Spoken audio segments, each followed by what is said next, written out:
Altruism is the final dimension of integrity anchored character. By definition, it is the availability of oneself to others, the cornerstone of reflexive leadership. Again, there are three components: loyalty, selflessness, and honesty. In this day and age of throw away everything, loyalty may have become a forgotten character virtue. The average tenure of a manager in corporate America is approximately 5 years, while my father was with his company for over 50 years. That being said, reflexive leadership doesn't define loyalty as an allegiance to a place or a company. Loyalty takes on a more complex meaning. Loyalty becomes a commitment to the ideas and ideals of the vision of our profession. It is our legacy, and we are obligated or loyal to that mission, giving our assurance of our personal best to see it fulfilled. Selflessness.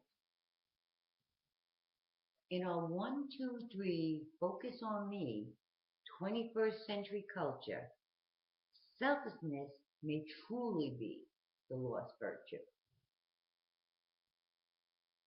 Even though reflexive leadership is about looking at oneself, it's not about being self-absorbed. It's about, as we continue to mention, bending backwards to develop the ability to reflect outwards and be available to others.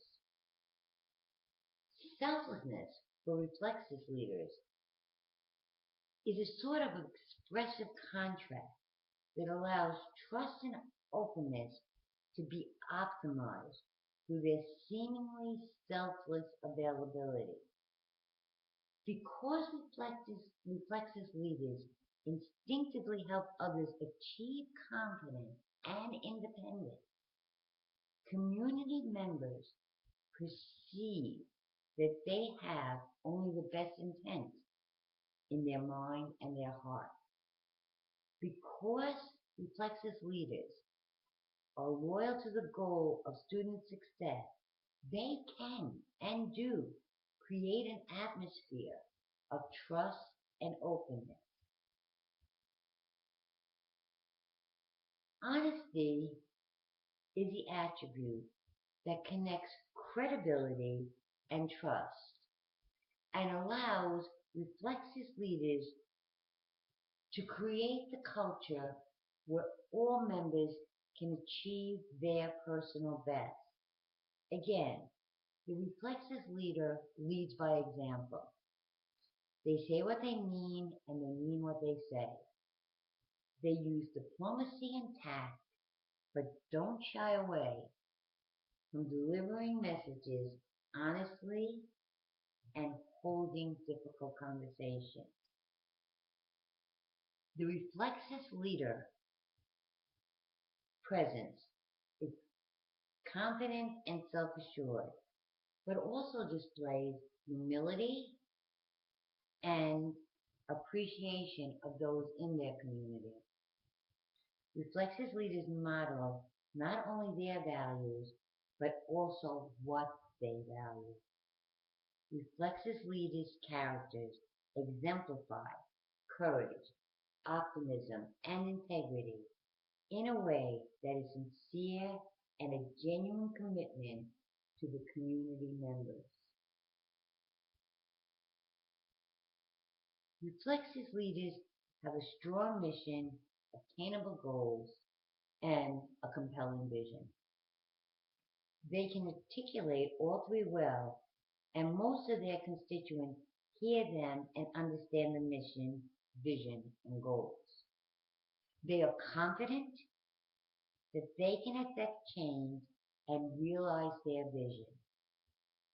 They are perceived as having substance and character. Reflexive leaders include an additional attribute to the leader's presence: passion about your mission, goal, and school. Being passionate about what you do and why you do it is a driving force in reflexive leadership. A leader who has passion is driven forward from the energy it produces, and that passion and energy is contagious.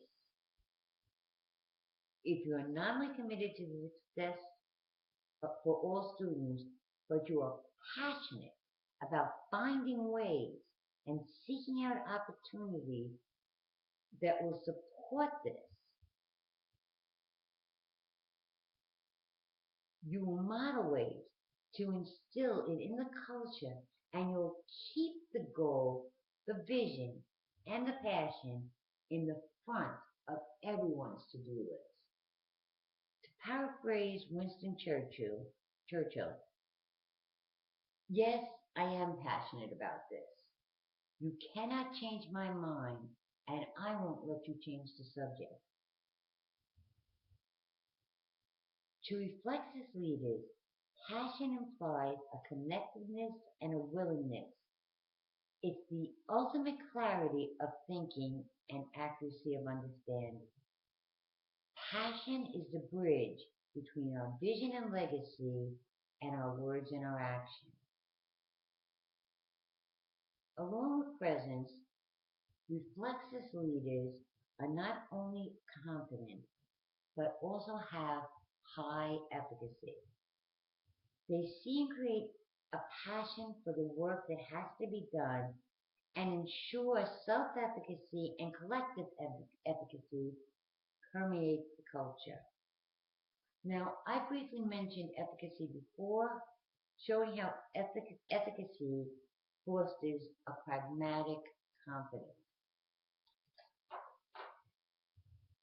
Albert Bandura gave this explanation of self-efficacy. It is the belief in one's capability to organize and execute the sources of action required to manage prospective situations. In other words, self-efficacy is the belief that you have the necessary skills, mindset, or conviction to complete the job. Bandura believed, and through extensive research showed, that self-efficacy had causal relationships to improve performance. He later went on to apply the concept to a team or a group of people working towards a common goal and coined the phrase collective efficacy. The belief that a group of people with a common goal or interest can execute courses of action that affect achievement. The term was later used by Bandura again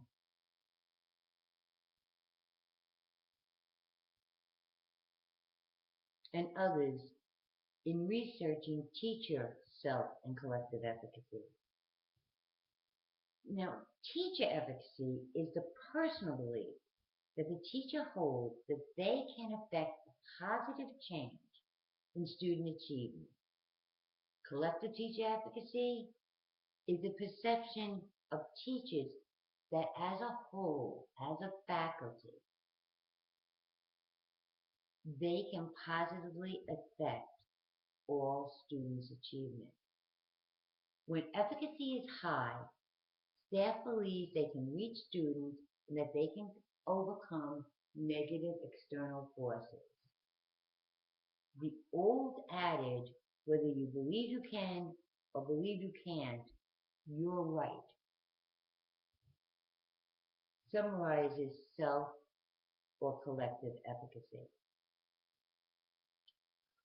Reflexive leaders begin with themselves and have developed high self-efficacy.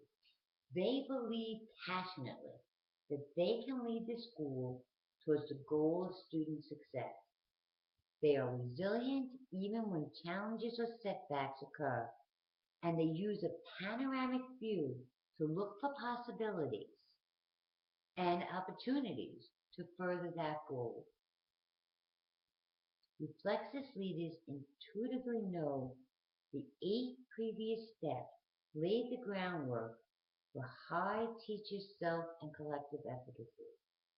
When leaders provide frequent, structured opportunities for teachers to focus on instructional practices, steps 6 and 7, research suggests that teachers translated that new knowledge into more effective teaching.